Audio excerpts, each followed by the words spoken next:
기도합니다. 이 시간 많은 성도들을 귀한 제자 양육 시간에 함께하게 하시니 감사합니다. 두려운 것은 이들을 향한 하나님의 생각이 무엇인지 종이 바로 알아 하나님의 말씀을 증거해야 하는데, 종은 어린아이와 같아서 부분적으로만 다 알지 못합니다. 성령께서 친히 가르쳐 주시고 말씀해 주셔서 성도들에게 꼭 필요한 말씀으로 자라나는 귀한 은혜의 시간이 될 수 있도록 성령님 도와 주시옵소서. 예수님의 이름으로 기도 올리옵나이다. 아멘. 하나님 말씀 봅니다. 로마서 7장 18절로 로마서 7장 18절로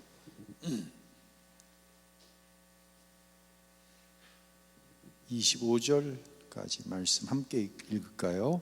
내 속 곧 내 육신에 선한 것이 거하지 아니하는 줄 아노니 원함은 내가 있으나 선을 행하는 것은 없노라. 내가 원하는 바 선은 행하지 아니하고 도리어 원하지 아니하는 바 악을 행하는도다. 만일 내가 원하지 아니하는 그것을 하면 이를 행하는 자는 내가 아니요 내 속에 거하는 죄니라. 그러므로 내가 한 법을 깨달았노니 곧 선을 행하기 원하는 나에게 악이 함께 있는 것이로다. 내 속사람으로는 하나님의 법을 즐거워하되 내 지체 속에서 한 다른 법이 내 마음의 법과 싸워 내 지체 속에 있는 죄의 법으로 나를 사로잡는 것을 보는도다. 오라, 나는 권고한 사람이로다. 이 사망의 몸에서 누가 나를 건져내랴? 우리 주 예수 그리스도로 말미암아 하나님께 감사하리로다. 그런즉 내 자신이 마음으로는 하나님의 법을, 육신으로는 죄의 법을 섬기노라. 아멘. 식사 맛있게 하셨죠? 예. 지금까지 먹어본 짜장밥 중에 제일 맛있는 짜장밥을 먹었어요. 너무 감사합니다. 안 믿는 것 같아. 진짜 맛있게 잘 먹었어요. 저희 친구 목사님이 아주 저하고는 중학교도 동창이고 대학도 동창이고 가까운 목사님이 카톡으로 제 설교 평가를 올려주셨어요. 내가 평가하라고 얘기도 안 했는데 지가 멋대로. 그래서 이거 데모에 관한 설교를 저희가 동영상을 통해 봤는데, 그런 관점으로 보니까 이거 데모를 통해서 주시는 은혜가 굉장히 새로웠다. 이거는 이제 칭찬이죠? 칭찬. 절대로 칭찬으로 안 끝나요. 그런데 왜 너는 앞을 보고 설교를 안 하고 앞을 보다가 옆을 보다가 앞을 보다가 옆을 보다가 도리도리 하냐 저한테. 그래서 제가 이제 전화 통화할 기회가 있어서 도리도리 하는 게 아니라 나는 진짜 너무 궁금하다. 성도들이 그 말씀을 어떻게 받아들이고 있는지, 또 성도들이 그 말씀을 들을 때 자기의 삶에 어떻게 적용을 하는지 난 정말 궁금하다. 그래서 설교하다가 이게 찬양대 이렇게 쳐다보고는 설교를 하고, 진짜 내 마음은 설교를 하다가 이렇게 눈 마주치면 물어보고 싶다. 이 말에 대해서 집사님은 어떻게 생각하시냐고, 이 말씀을 어떻게 나에게 주시는 말씀으로 받아들이셨냐고. 난 막 진짜 질문하고 싶고 너무 궁금하다. 근데 지금 또 궁금한 거야. 이거 물어보면 안 나올 사람들 여러 생기는데, 이제 시청님 집사님 어떻게 생각해요? 그러니까 내가 찍으면은 안 나올 것 같고, 난 진짜 궁금해. 여러분이 한 주간 어떤 삶을 사셨는지. 지창용 집사님이 지난주에 정재준 집사님 오늘 읽으라고 찍었잖아요. 지지난주에. 그건 너무 따지지 말고, 그러니까 지난주에 언신 예배 했으니까 한 사람만 찍어줘. 지난주간 어떻게 살았냐고. 찍고 싶은 사람, 찍고 싶은 사람 하나만 딱 찍어줘, 빨리. 윤승희 집사. 박수로 맞이하시겠습니다. 나오세요. 좀 째려보고 있어. 지난주 한 주간 어떻게 살았나? 응? 윤승희 집사 무슨 소리? 내 귀가 얼마나 밝은데 내 귀는 뭐가 스쳐 못 지나가. 귀가 바닥 서가지고 나와서 3분 동안 어떻게 지내? 박수가 적대.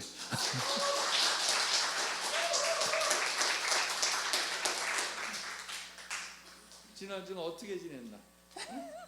갑자기 생각나는 거. 올라가고. 나 진짜 궁금해.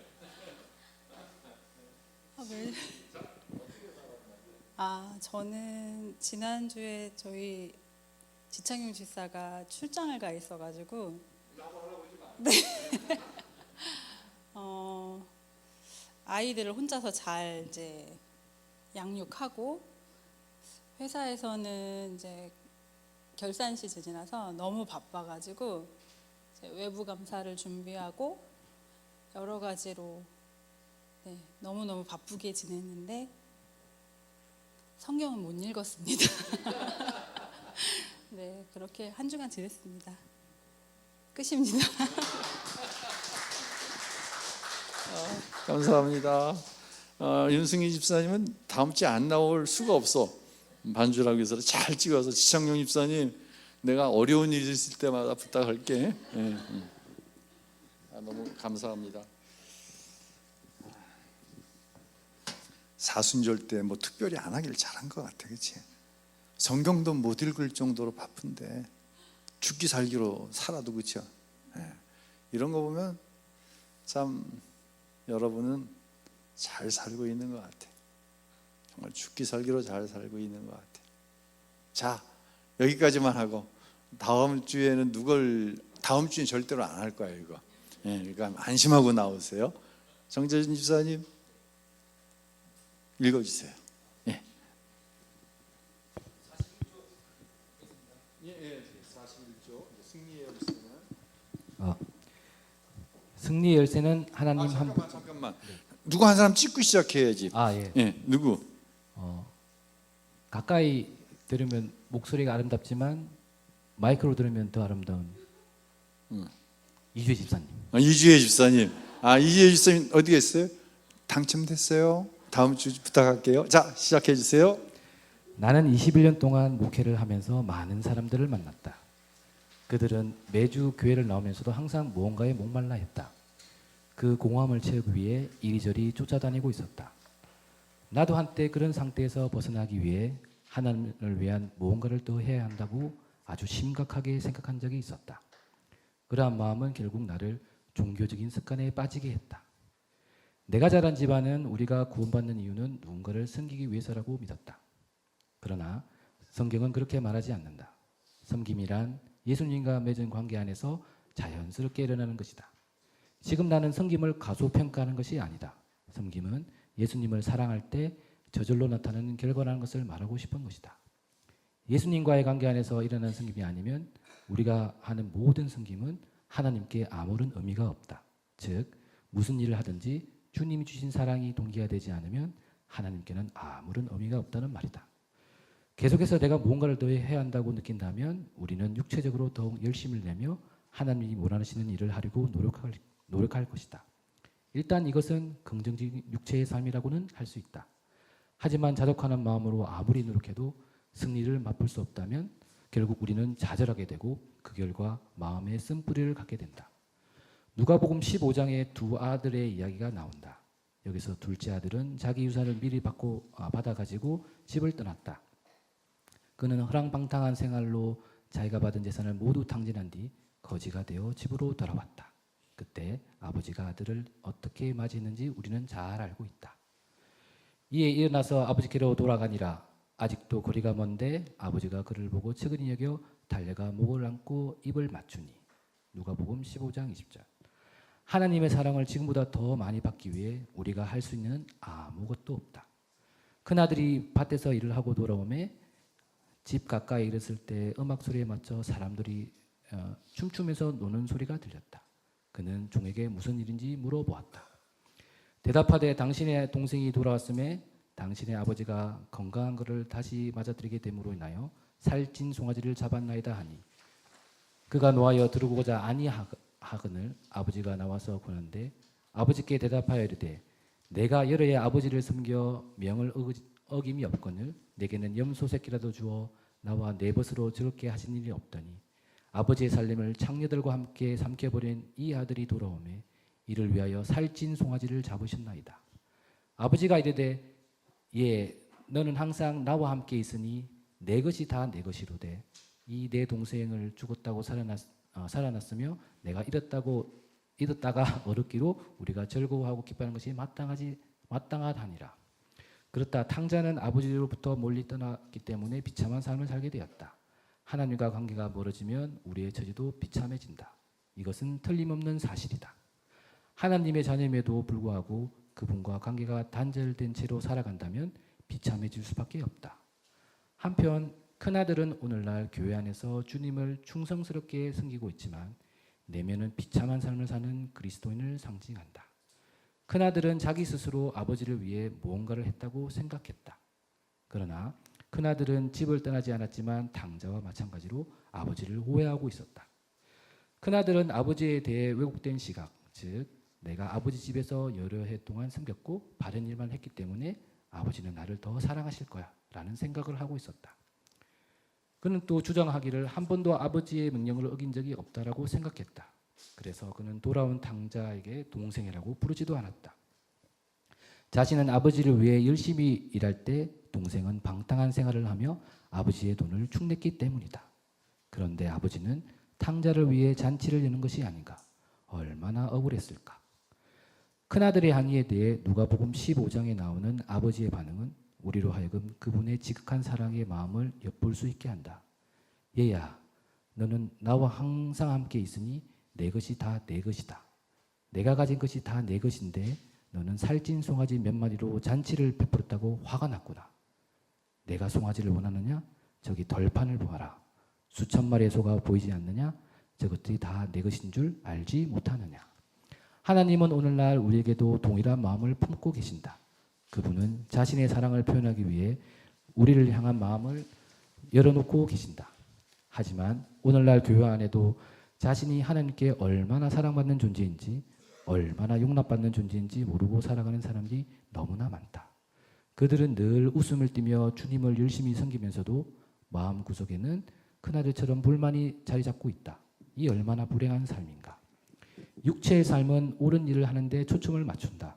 그러나 은혜의 삶은 예수님과 친밀한 관계를 맺는 데 초점을 맞춘다. 자, 거기 한번 줄을 쳐보세요. 육체의 삶은 옳은 일을 하는 것에 초점을 맞춘다. 그러나 은혜의 삶은 예수님과 친밀한 관계를 맺는 데 초점을 맞춘다. 이 누가복음 15장에 흔히 우리가 제목을 붙일 때 뭐라고 붙이죠? 돌아온 탕자라고 붙입니다. 근데 사실 예수님께서 누가복음 15장을 기록하신 말씀하신 목적은 둘째 아들에 관한 이야기를 하시고 싶은 게 아니에요. 누구에 대한 이야기를 하시고 싶은 거예요? 첫째 아들에 대한 이야기를 하시고 싶은 거예요. 여기서 첫째 아들은 누구를 이야기할까요? 바로 유대인들. 유대인들 가운데서도 종교적인 열심을 가지고 있는 종교가들에게 하시고 싶은 말씀이 있는 거예요. 아버지 집을 떠나가 본 적이 없어요. 아버지의 양과 소를 늘 키는 일에 최선을 다했어요.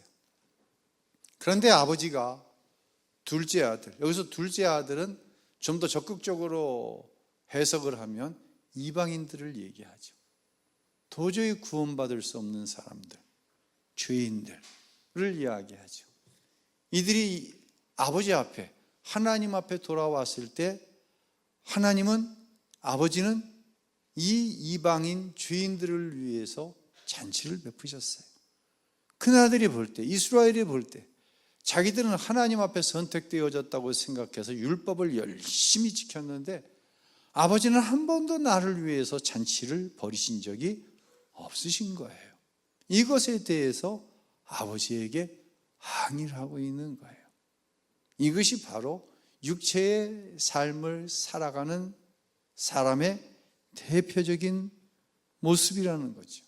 그래서 육체의 삶은 항상 무엇에 초점을 맞추고 있냐?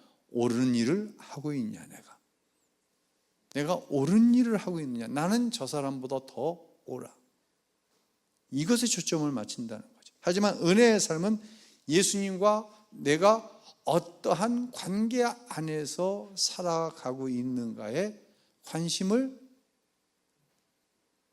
갖는다라고 하는 거예요. 제가 아침에 일부 예배 시간에 이제 그런 이야기를 했어요. 2부 예배 시간에도 잠깐 했는데, 옳은 게 뭐예요? 여러분, 가장 착한 사람은 어떤 사람이에요? 예수님을 알지 못할 때 우리가 교회에 다니는 이유는, 또 제가 어렸을 때 저희 부모님이 교회에 다니는 것을 한 중학교 1학년 정도까지는 허용을 하셨어요. 그 이유가 뭐냐면 교회 다니면 착한 아이가 될 테니까, 말 잘 듣는 사람이 될 테니까. 그런데 우리의 목적이 내가 착하게 살기 위해서, 내 아이가 착하게 살기 위해서, 그것은 세상 사람과 기준이 똑같다고 하는 거예요. 우리의 착함은, 만약에 내가 착한 것이 목적이 되잖아요, 이건 교만 중에 교만이에요.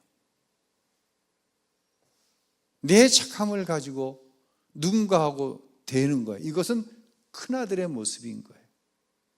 내가 착한 것 아니에요. 내 안에 그리스도가 사셔서 내 삶에 그리스도가 드러날 때 누군가가 나에게 이야기하는 거예요. 나도 너와 같이 살고 싶다. 우리는 우리의 자녀들이 큰 사람이 되기를 원합니다. 누가 큰 사람이에요? 내 자녀 안에 거하시는 예수님이 가장 잘 드러나는 자녀가 가장 큰 사람이에요. 이 기준이 바뀌지 않으면 여전히 우리는 교회에 다니지만 무슨 삶을 사는 거예요? 육체의 삶을 사는 거예요. 그러니까 교회에서 정해진 모든 일에 합장을 서는데, 그 이상의 것을 하는데 항상 목말라 있고,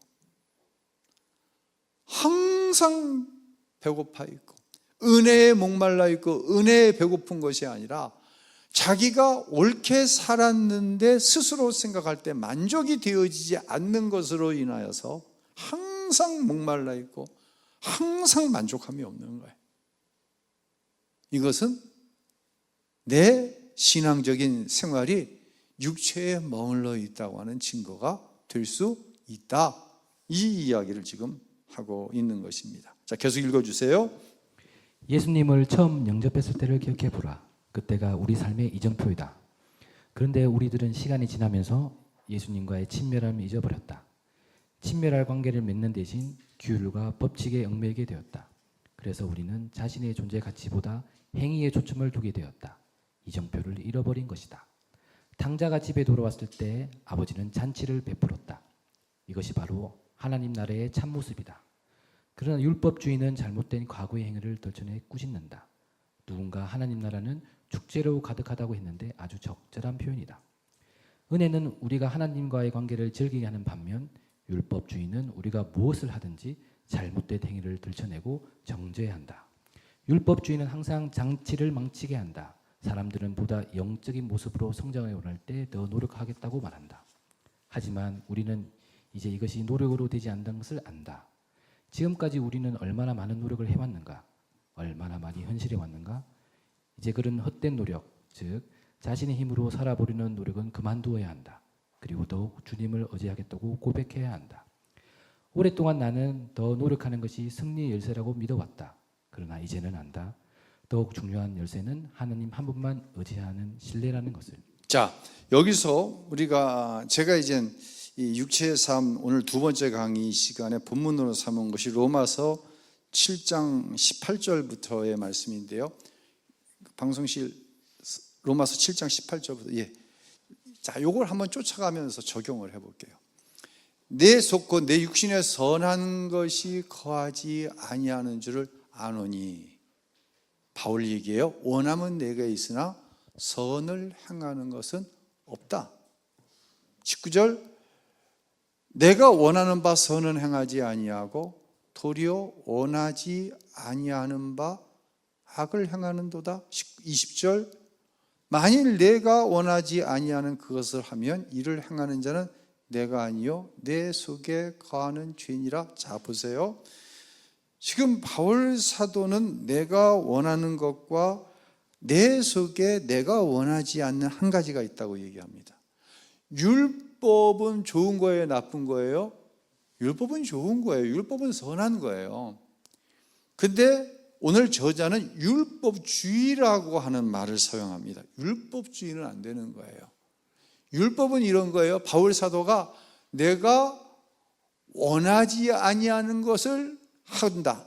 근데 또한 내가 원하는 것이 있다. 내가 원하는 것은 뭐냐면 율법을 지키는 거예요. 하나님의 말씀대로 살아가는 거예요. 근데 내 안에 또 다른 한 가지 법이 있다. 육체의 법이라고 표현이 되어지는데 이 내가 원하는 난 하나님 말씀대로 살고 싶어. 그런데 내 안에 하나님 말씀대로 살면 손해봐, 피곤해, 아파, 죽을 수도 있어, 망할 수도 있어. 이 법이 어떻게 하나님 말씀대로만 살아? 어떻게 온전히 순종하며 살아? 이 두 가지 법이 싸운다는 거예요. 그런데 바울 사도는 굉장히 스스로를 안타깝게 생각하는 게 항상 이 두 법이 싸우면 이 성령의 법, 다른 말로 율법, 선한 율법을 내 육체의 법이 막 끌고 들어가는 것을 본다는 거예요. 즉 육체의 법이 이기는 거예요, 율법이 이기는 거예요. 율법을 지키고자 하는 마음이 이기는 거예요. 육체의 법이 이기는 거예요. 그러니까 바울이 알게 되었어요. 나는 절대로 율법을 온전히 지킬 수 없어. 마음은 어떤데? 율법대로 말씀대로 살고 싶은 게 바울의 마음이야. 이 마음이 누구의 마음이에요? 여러분의 마음이에요. 이 마음이 내 마음이야. 근데 나는 알아. 내가 하나님의 말씀대로 살지 못하는 것이 있다는 걸 알아. 너무 잘 알아. 그러니까 율법의 선 기능은 뭐냐면요, 율법대로 살려고 하면 할수록 나는 율법대로 살지 못한다는 걸 알게 되는 거예요. 이게 선 기능이에요. 근데 나는 하나님 말씀대로 살 거야 하고 노력하지 않는 사람은 이것조차가 없어. 예수 믿고 거듭나면 거룩한 욕심이 생긴다고 말씀을 드렸어요. 거룩한 욕심이 뭐예요? 말씀대로 살고 싶은 거예요.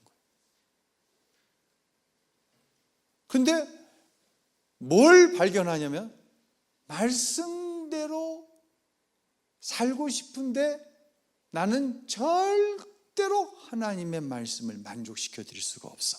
이 결론이 나오는 거예요. 이게 율법의 선한 기능이에요. 그리고 만약 율법을 지켜 구원받는다고 한다면 나는 구원받을 수 있어요, 없어요? 나는 구원받을 수 없어.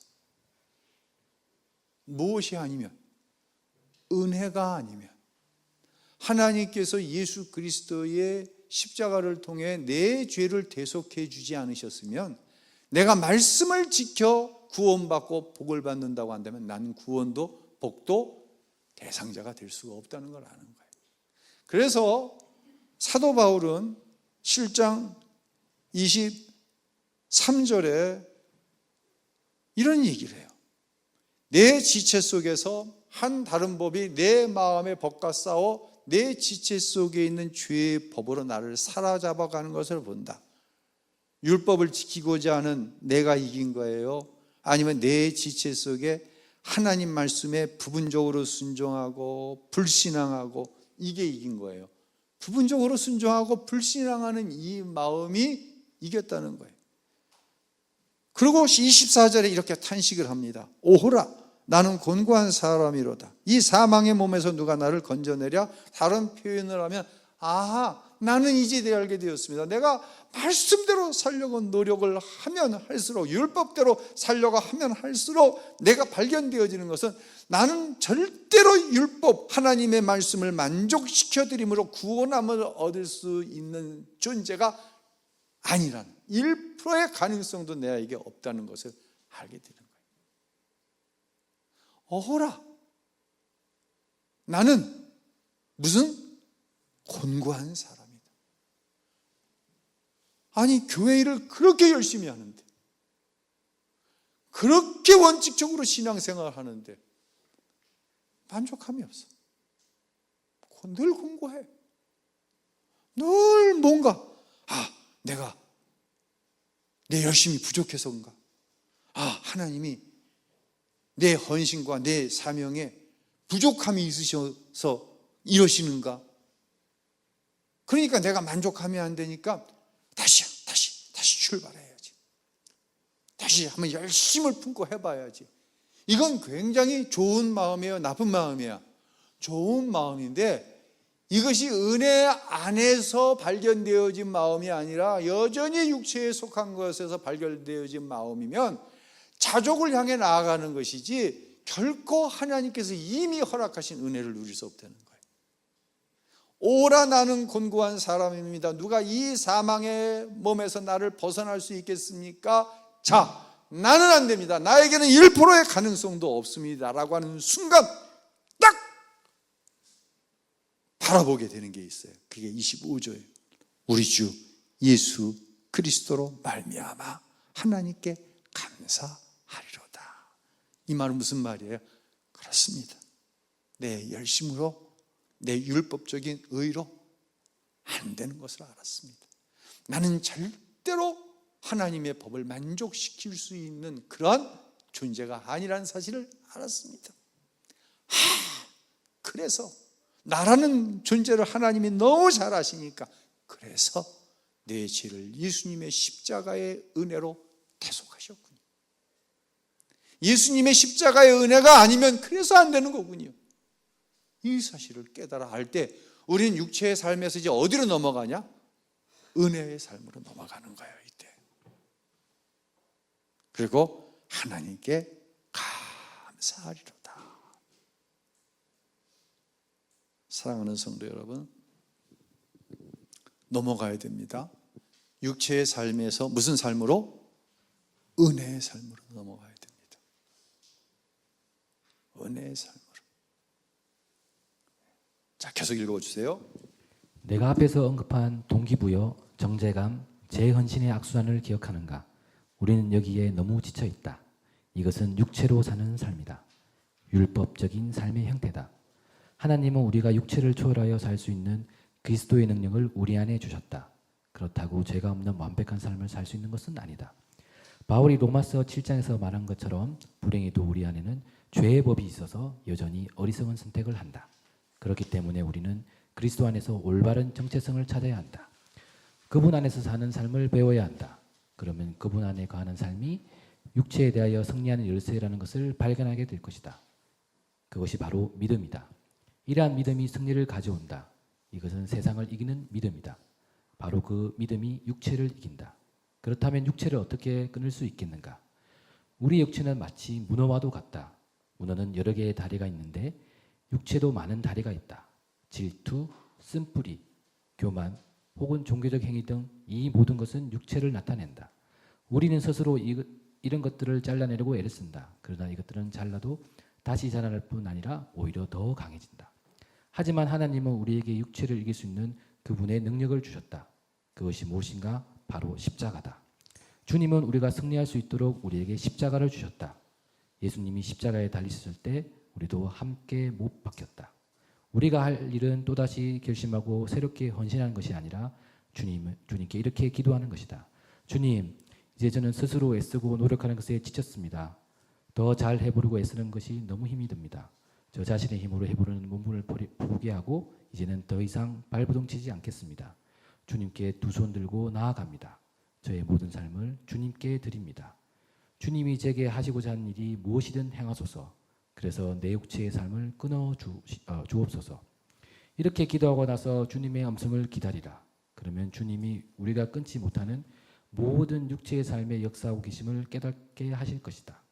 주님 안에 거한다는 것이 무엇인지 점점 알아갈수록 주님은 당신이 승리를 경험할 수 있도록 허락하실 것이다. 더욱더 헌신한 일에 집중하지 말라. 이미 많이 하지 않았는가? 그리고 별로 소용이 없다는 것도 잘 알지 않는가? 이제 자신을 부인하고 예수님께 당신의 삶을 드려라. 그분의 은혜로 살아라. 그러면 예수님이 당신을 통해 능력의 삶을 사실 것이다.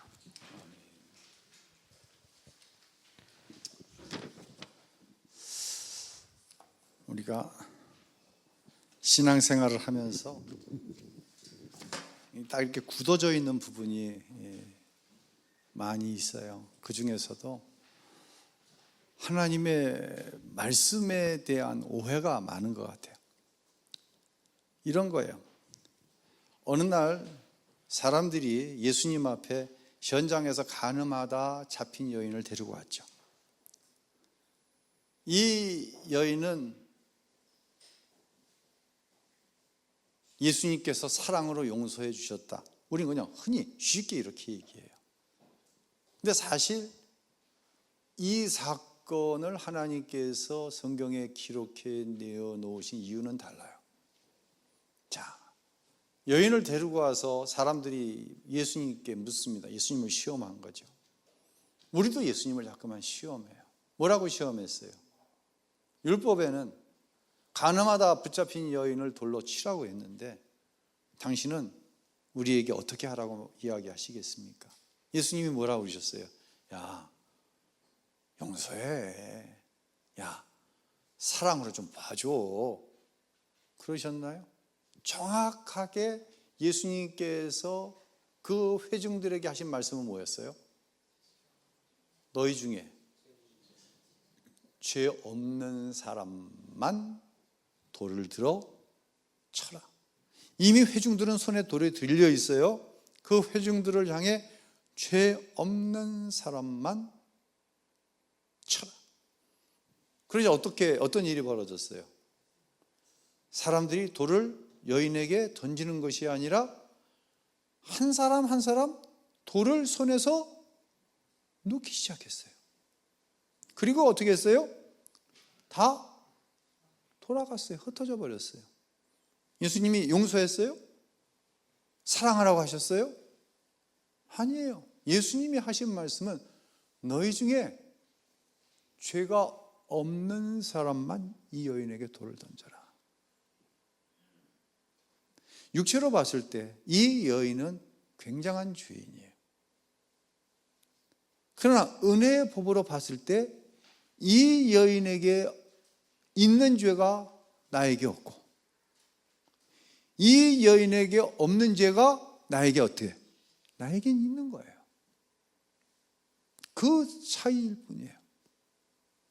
예수님께서 이제 묻습니다. 사람들이 다 어디 갔냐? 사람들이 다 돌을 놓고 돌아갔습니다. 그래?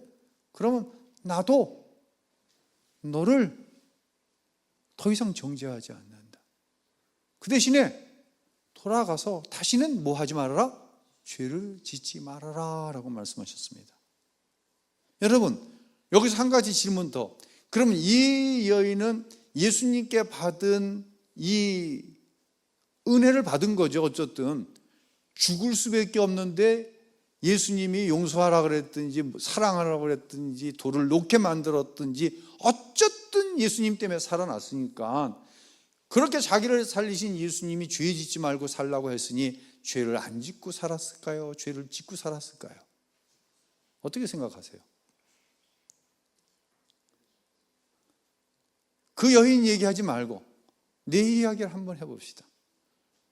나도 죽을 수밖에 없는 죄인이었는데 내 죄를 예수님께서 대신해 주셨습니다. 예수님 때문에 죄에서 구원함을 받았습니다. 이 여인 때문에. 그리고 예수님이 나에게 말씀하십니다. 다시는 죄 짓지 말아라. 근데 나는 죄 짓습니까? 안 짓습니까? 죄 짓습니다. 이 여인은 간음하다가 붙잡히면 이런 꼴 또 당할 수 있으니 간음죄는 안 지었을 수도 있고 여전히 지을 수도 있습니다. 그게 저와 여러분의 모습입니다. 그 일 때문에 아이고 이거 봐라, 이거 하지 말아야 되는 거 계속 그냥 아유 내가 이럴 줄 알았지. 아유 하나님이 살아계신데 이 문제를 하나님이 그대로 넘어가실 리가 없지 하는 아이고 이랬는데 또 좀 시간이 지나가니까 그 은혜를 잊어버리고 또 그 죄를 짓더라는 것입니다. 아니면 너무 그 문제에 대해서 하나님이 심판을 하셨던 내가 그렇게 생각하던 너무 큰 일을 당했기 때문에 거기서는 벗어났는데 여전히 다른 죄에 걸려 살아갑니다. 이것이 사도 바울이 하는 이야기예요. 이것이 예수님께서 간음하는 여인을 향해 한 이야기이고 이것이 흔히 이야기하는 탕자의 비유에 나와서는 이야기입니다. 그래서 우리는 정말 신앙생활을 열심히 하는데 계속해서 공부한 거예요. 계속해서 공부한 거예요. 이래서 뭐 하나, 저래서 안 되는 건가. 또 뭔가 잘 되잖아요. 그러면 내가 죄 안 짓고 하나님 말씀대로 살아서 그런지 또 착각을 합니다. 죄가 없습니까? 내 안에? 진짜 죄가 없으니까 하나님께서 그냥 생각지도 못한 그냥 생각만 해도 그런 복을 주셨나요? 이건 지금까지 우리가 오해하면서 살았던 육체에 속한 신앙이 아닌데 신앙이라고 생각했던 것이라는 거예요. 철저하게 은혜의 법으로 들어와야 돼요. 은혜 아니면 살아갈 수가 없네. 모든 것이 은혜.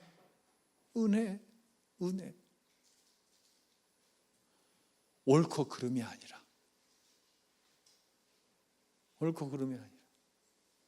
진짜 이 교회 다니는 사람들 가까이 지내는 건 너무너무 힘들어요. 전 그렇게 생각해요. 예배 시간엔 이런 얘기 할 수 없는데 교회 다니는 사람 상대하는 건 너무 힘들어요. 교회 안 다니는 사람들은 그냥 서서 아니면 아니라고 얘기하고 나 이거 마음에 안 들면 안 된다고 얘기하는데 내가 목사인데 그렇게 이야기할 수 없지. 내가 권사인데 저 교인이 그런다고 하도 내가 맞대어서 뭐라고 할 수 없지. 그러면 은혜로 끝나야 되는데 뒤로 돌아가갖고는 우리 목사님은 그 신자는 세상 사람 안 그런다니까. 싫으면 싫다고 그러고 너 이거 나랑 안 맞으면 나 더 이상 너랑 같이 못한다고 그러고. 근데 교회는 안 그래. 아닌 척 하는데 뒤에서는 온갖 이야기를 다 쏟아내는 거야. 여러분 뭐가 달라요? 죄송합니다. 뭐가 더 나빠요? 아닌 척 하면서 뒤에 가갖고 이게 더 나쁘지. 진짜 교회 다니는 사람들, 죄송합니다. 나도 교회 다니는 사람들이고 나는 교회 다니는 사람 때문에 사는 사람인데 진짜 교회 다니는 사람들을 상대하기 힘들어요. 정말 교회 다니는 사람들 스트레스 많이 받을 수밖에 없어요. 왜? 교회는 다니는데 여전히 육체에 속해 있는 거예요.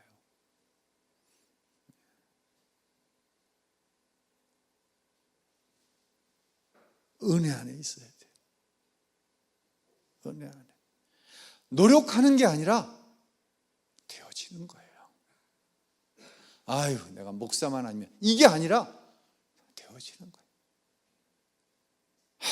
내가 목사니까 참아야지, 뒤돌아섰어요. 그런데 되어지는 거예요.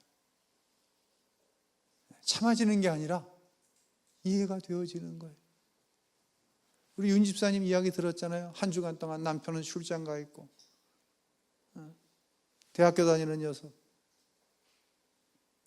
초딩 녀석, 이 둘 양육하고, 회사에서는 결산기간이니까 결산해야 되고, 목사님 성경 읽을 시간도 없었어요. 얼마나 열심히 살았어요?